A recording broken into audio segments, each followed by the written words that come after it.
할렐루야. 이름을 부르는 것하고 이름을 붙이는 것은 별로 달라 보이지 않지만 사실은 전혀 다릅니다. 다른 사람이 이름을 불러주는 것은 그 사람에게 인격적으로 다가가려고 하는 시도입니다. 그래서 통성명은 인간관계에서 매우 중요한 관계의 전환점입니다. 내 이름을 알리고 상대 이름을 아는 것은 이제 서로를 향해서 마음을 열었다 하는 증거입니다. 관계가 트인 거죠. 그래서 이름을 무시하는 것은 곧 그 사람의 인격을 무시하는 것과 같은 뜻을 지닙니다. 이름은 그 사람의 인격 자체를 의미하기 때문입니다. 그렇기 때문에 하나님께서도 출애굽께서 너는 네 하나님 야훼의 이름을 망령되이 부르지 말아라. 내 이름을 망령되이 부르는 자를 죄 없다 하지 않으리라고 말씀하십니다. 감옥에서 이름을 무시하고 번호로 부른 이유도 여기 있죠. 그것은 단지 폄하하거나 편의를 위한 것이 아니고 여기 있는 한 너희는 인간 대접 받기 어려울 거다 하는 뜻을 전달하는 것입니다. 번호로 불리운다. 이름의 의미에 대한 유명한 시 가운데 김춘수 시인의 꽃이라고 하는 시가 있습니다. 이런 시죠. 그가 그의 이름을 불러주기 전에는 그는 다만 하나의 몸짓에 지나지 않았다. 내가 그의 이름을 불러주었을 때 그는 나에게로 와서 꽃이 되었다. 내가 그의 이름을 불러준 것처럼 나의 이 빛깔과 향기에 알맞은 누가 나의 이름을 불러다오. 그에게로 가서 나도 그의 꽃이 되고 싶다. 우리들은 모두 무엇이 되고 싶다. 나는 너에게 너는 나에게 잊혀지지 않는 하나의 의미가 되고 싶다. 이름을 부르는 거죠. 반면에 이름을 붙이는 것은 부르는 것과 조금 의미가 다릅니다. 한 사람의 이름을 부르는 것은 시인의 표현대로 그 사람의 빛깔과 향기에 알맞는 대접을 해주는 것이지만 이름을 붙이는 것은 그 사람과 상관없는 빛깔과 향기를 내 쪽에서 덮어 씌우는 것입니다. 우리나라의 근현대사에서 빨갱이 혹 운동권이란 이름으로 수많은 사람들이 정죄를 받고 고통을 당했습니다. 실제로 빨갱이라는 이름으로 감옥 가고 죽은 사람들 가운데 정말 그 이름값에 합당한 사상과 신념을 가지고 살았던 사람이 얼마나 될까 생각해 보셨습니까? 불행하게도 더 많은 사람들은 그들의 빛깔과 향기와는 전혀 상관없는 이름을 뒤집어 쓰인 채 고통을 당했다고 보아야 할 것입니다. 이런 일은 굳이 정치적 환경에서만 일어나는 것이 아닙니다. 우리가 살아가는 일상생활 가운데도 자주 일어나는 사건입니다. 조금 괜찮게 사는 사람 같은 사람을 만나면 부자라고 단정하고 그 사람의 독특한 한 인격체가 아니라 부자라고 하는 고정관념으로 대합니다. 쟤는 부자야. 행동이나 생각하는 것이 자유스러워 보이는 사람을 보면 자유주의자라고 단정하고 위험한 인물로 취급하곤 합니다. 듣기에 거북한 소리를 찾고 하면 극단주의자로 단정하고 그를 배척합니다. 변변한 학벌이 없는 사람 같으면 무식한 사람이라고 단정짓고 무시합니다. 이렇게 이름을 붙이고 나면 그 사람의 독특한 인격은 잘 보이지 않게 됩니다. 내가 덮어 씌운 그 이름만 보입니다. 있는 그대로 상대방에게 다가가고 있는 그대로 나를 상대방에게 열어주는 것, 그건 매우 중요한 일입니다. 그 만남을 통해서 내가 도전을 받고 새롭게 변화하겠다는 생각이 깔려있기 때문입니다.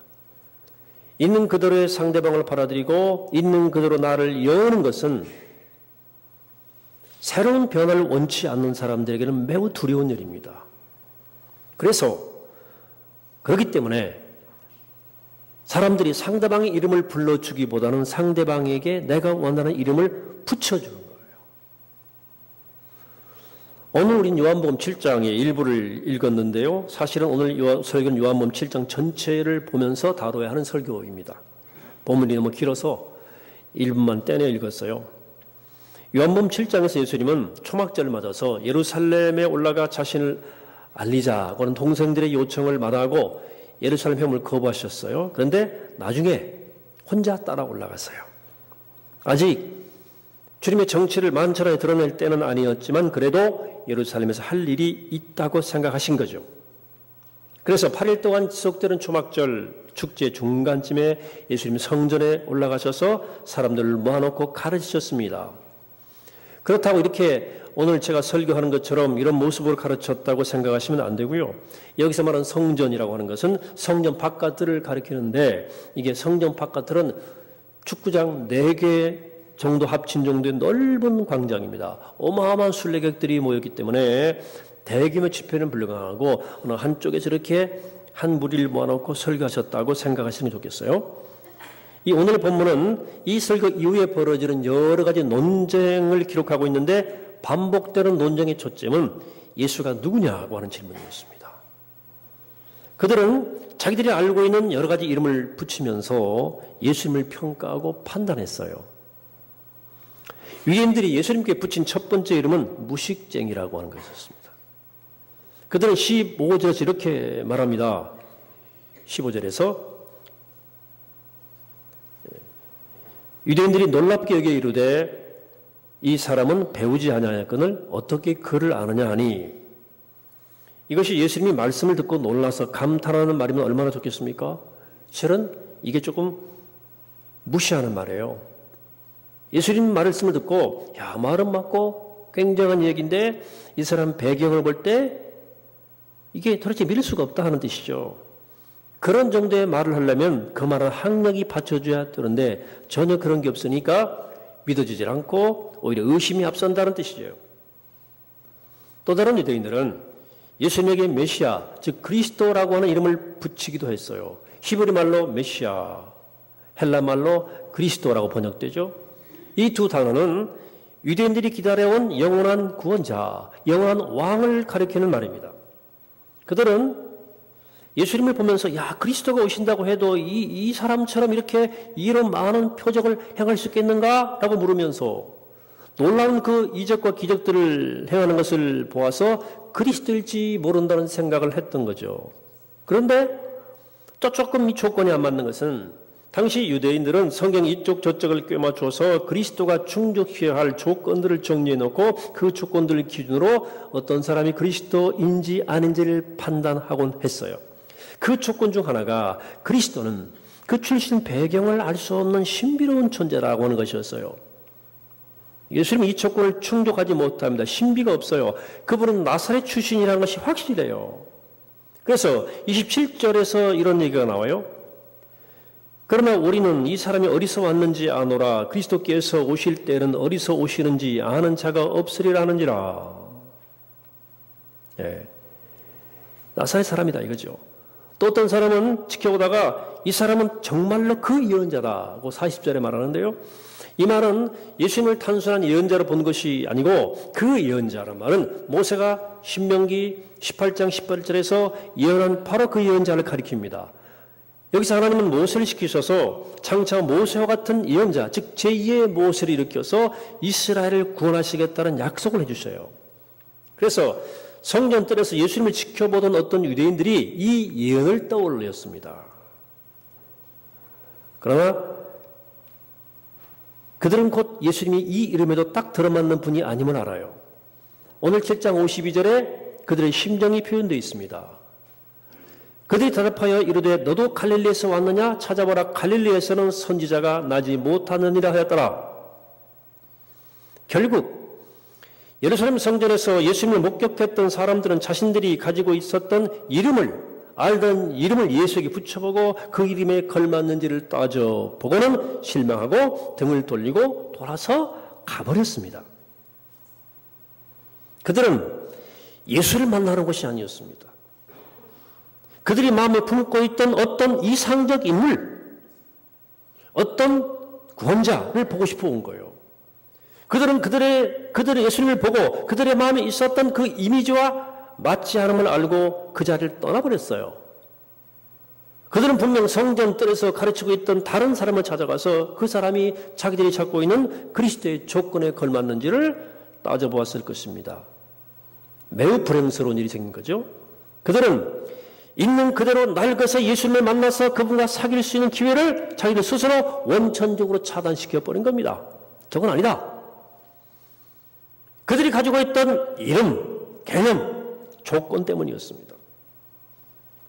그들의 관심사는 그들이 가지고 있던 이름과 개념과 조건에 맞는 사람을 찾는 데 있었습니다. 있는 그대로 예수님을 만날 이유도 그런 관심도 그들에게는 없었습니다. 그러므로 그들은 참된 그리스도를 앞에 두고도 그가 자신들의 기준에 맞지 않는다는 이유로 딴 사람 찾아 떠났어요. 사랑하는 여러분, 여러분들은 어떻습니까? 여러분들은 예수님에게 어떤 이름을 덧붙이셨습니까? 구원자라고 하는 성경에서 말하는 정답 같은 증언 말고 여러분들이 내적으로 필요해서 붙인 이름 말입니다. 내 문제 해결해 주시는 분, 위로자, 치료자 다 필요하죠. 사회 변혁가, 선구자, 위대한 멘토 등등. 왜 그런 이름을 붙이셨어요? 예수님이 여러분들이 붙인 그림에 딱 들어맞으십니까? 여러분들이 붙인 그 이름이 만족스럽습니까? 이제 제대로 된 이름을 찾았으니 예수님을 알 만큼 알았다고 생각하십니까? 한번 생각해 보세요. 여러분 그 이름을 붙이기 전에 여러분들의 내적 필요 말고 여러분은 과연 예수님을 제대로 만나 사귀어서 그분을 충분히 아는 시간을 가졌냐고 하는 거죠. 오늘 본문에 나오는 마지막에 나오는 니고데모의 질문에 여러분들은 어떻게 대답하시겠습니까? 51절을 보면 예수님을 제대로 만나보지도 않고 그분에게 이러저러한 이름을 붙이고 판단하고 정죄하는 것을 본 니고데모가 이렇게 말합니다. 51절에서 우리 율법은 사람의 말을 듣고 그 행한 것을 알기 전에 심판하느냐 그렇게 말합니다. 이 말은 도대체 우리 율법이란 것이 먼저 그 사람의 말을 들어보거나 또 그가 하는 말을 알아보지도 않고 마구잡이로 사람을 판단하는 것 아니지 않느냐라고 하는 말입니다. 이 질문은 예수님을 대하는 우리들의 어리석음을 폭로하는 말씀입니다. 우리는 예수님을 있는 그대로 만나서 주님을 사귀고 주님을 알아감으로 믿음에 이르려고 하지를 않습니다. 우리는 성급하게 주님에게 어떤 이름을 덧붙이고 그 이름에 따라 그분을 평가하고 하려 하거나 그분을 주조 만들어 보려고 합니다.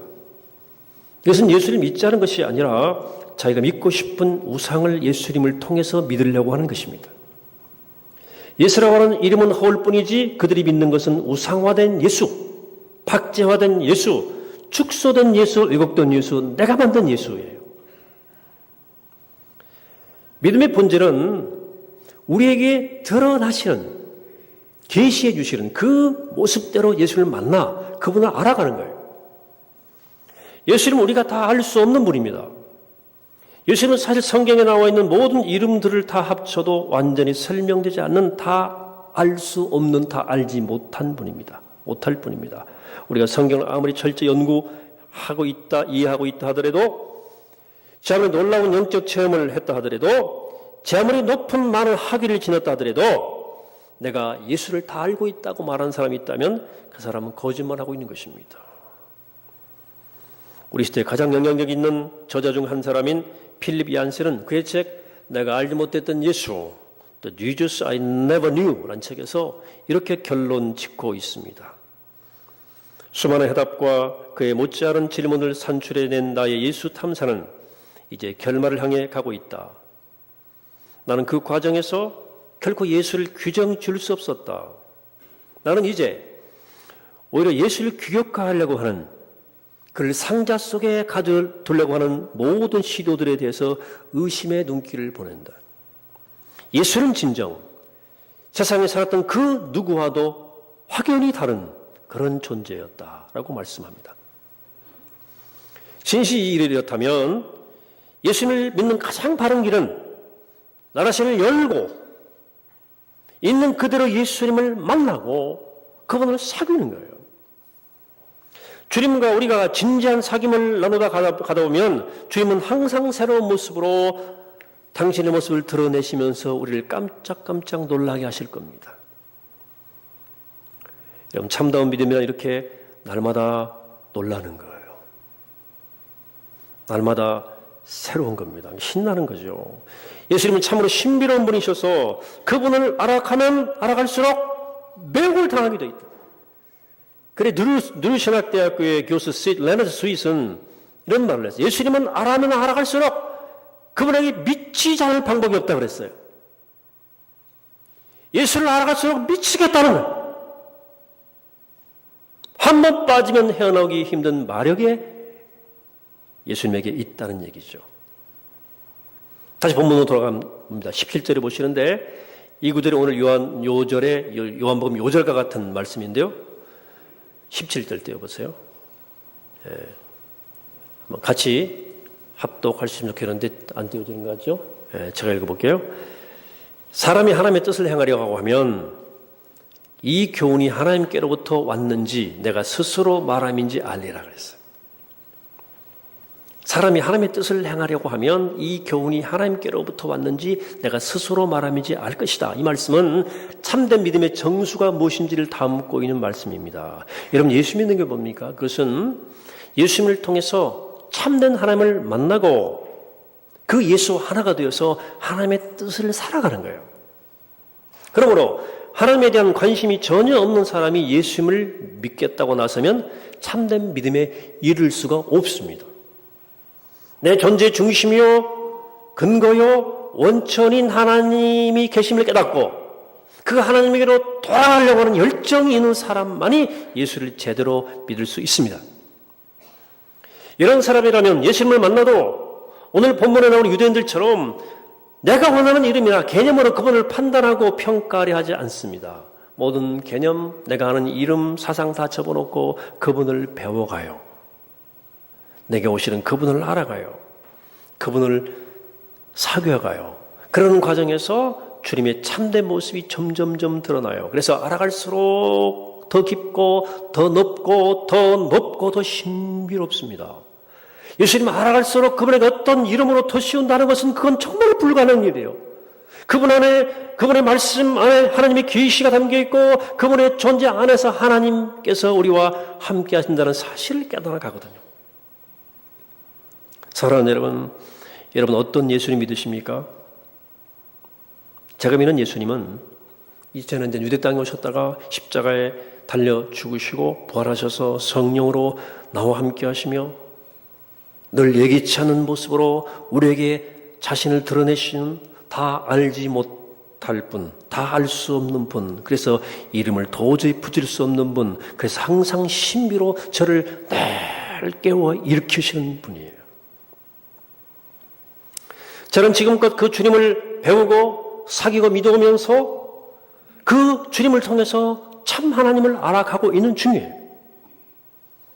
그래서 저는 갈수록 더욱 더 예수님의 말씀이 하나님 예수님 자신의 말씀이 아니라 이게 하나님의 말씀이구나. 예수의 삶이 예수님 자신의 삶이 아니라 하나님이 보이신 하나님의 삶이었음을 알게 됩니다.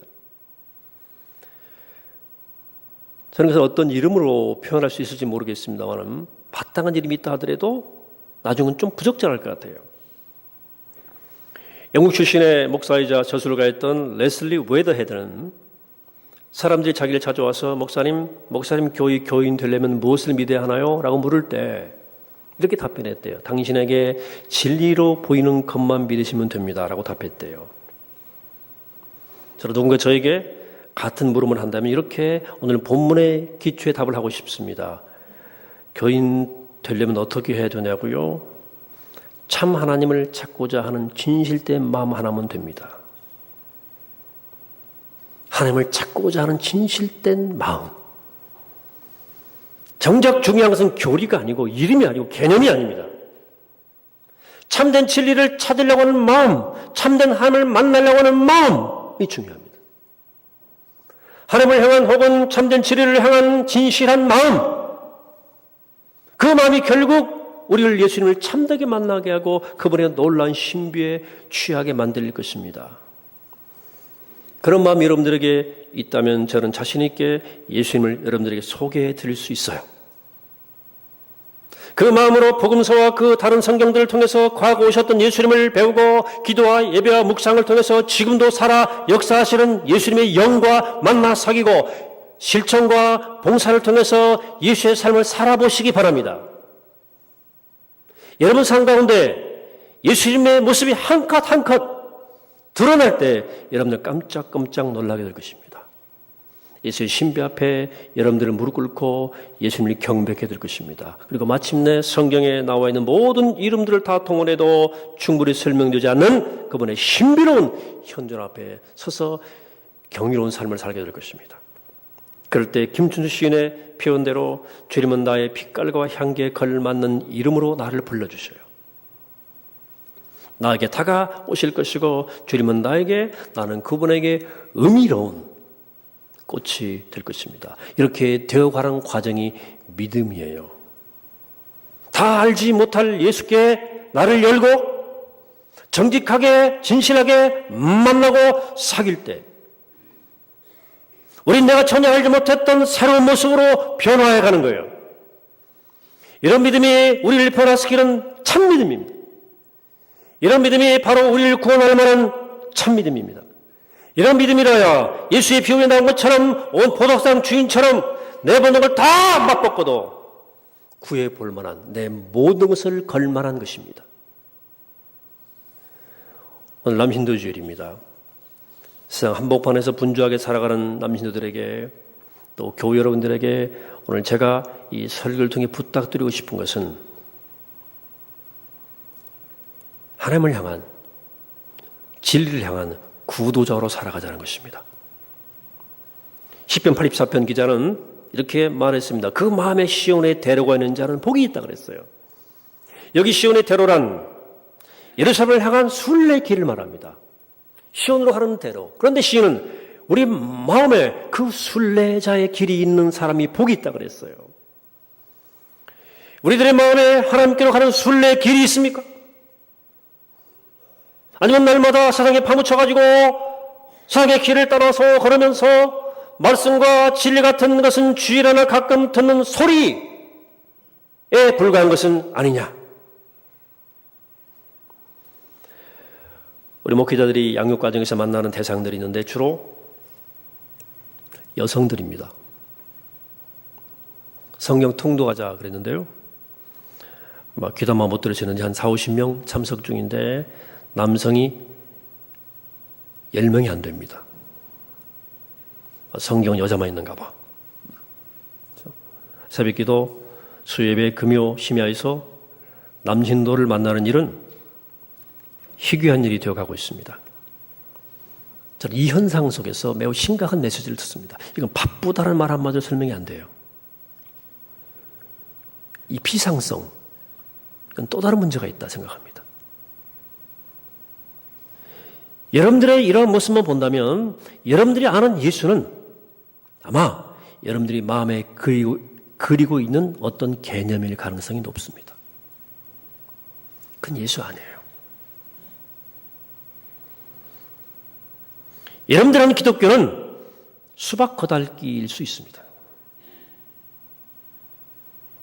여러분들은 교인일지 모르지만 진리의 사람은 아닐 것입니다. 여러분들이 아는 예수는 말씀을 통해 배우고 그 말씀을 따라 살면서 알고 체험해가는 예수가 아니라 있는 그대로 낡아서 예수가 아니라 내가 이름 붙여놓은 내 피로 덧칠한 그 무엇일 가능성이 높습니다. 그래서 세상은 오늘의 그리스도인들을 보고 저 사람들이 참 진리를 향해 가는 구도자로 여기지 않습니다. 우리를 예수를 닮아가려고 세상을 거슬러 몸부림치는 사람들이라고 생각하지 않습니다. 우리에게서 예수를 정말 알아가고 참 진리 하나님을 알아가려고 하는 철저함 혹은 진지한 구도의 자세를 전혀 보지 못합니다. 너무 천박해요. 우리는 세상에서 믿음의 진검승부를 못하는 겁니다. 믿음으로 세상을 이기지 못하는 것입니다. 그러므로 사랑하는 여러분 부탁합니다. 다 알 수 없는 예수, 아무나 할 수 없는 나를 더욱더 사로잡아가는 예수를 알아가시게 되기를 바랍니다. 얕은 묵과 말고 깊은 은혜의 강가에 머물게 되기를 바랍니다. 여러분 지금 기독교 이름만이 아니라 예수 이름마저 폄하되는 세상에서 우리가 하늘의 진리를 추구하는 구도자로 뚜벅뚜벅 걸어가야 됩니다. 언제 어디서나 참 예수의 그리스도 향기를 드러내며 살아가는 진짜 그리스도인들 되시기를 이 시간 주의 이름으로 간절히 축원합니다. 기도하겠습니다. 주님 저희를 깨워주시고 인도하여 주옵소서. 참된 하나님을 만나 참된 삶을 살아가고 싶은 열망으로 가득 차게 하시고 그 마음 가지고 예수 그리스도를 붙잡게 하여 주옵소서. 그분의 놀라움, 경이로움, 신비 때문에 매일의 삶이 신나는 삶이 되게 하시고 충만한 삶으로 가득하게 도와주옵소서. 그 예수 하나님을 통해서 이 땅에 천국을 살고 하늘의 뜻을 이루어가는 그리스도의 백성들이 되게 하여 주옵소서. 예수 그리스도 이름으로 기도하옵나이다. 아멘.